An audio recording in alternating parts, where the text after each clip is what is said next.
3 vjet më parë, një ditë e zakonshme u shndrua në tragjedi.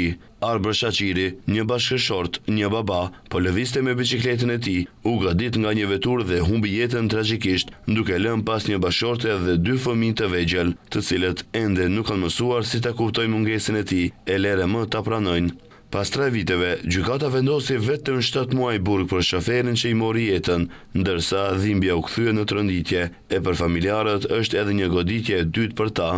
Ndërkaq, zëvendësministja e transportit Kaltrina Zekolli Shaqiri, e cila është edhe bashkëshortja të Ndjerit në cilësinë e qytetarës, me një zë që dridhe nga dhimbja, nga lotët që nuk mundej t'i mbaj dot, kërkoi drejtësi për bashkëshortin e Ndjer.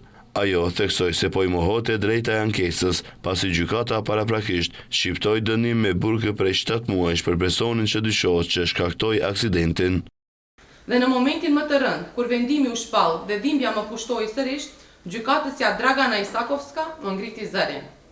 Ngriti zërin ndaj një gruaje që kishte humbur gjithçka, vetëm sepse reagova njerëzisht. Atë çast nuk fola si profesioniste, por si nën dhe si bashkëshorte e thyer.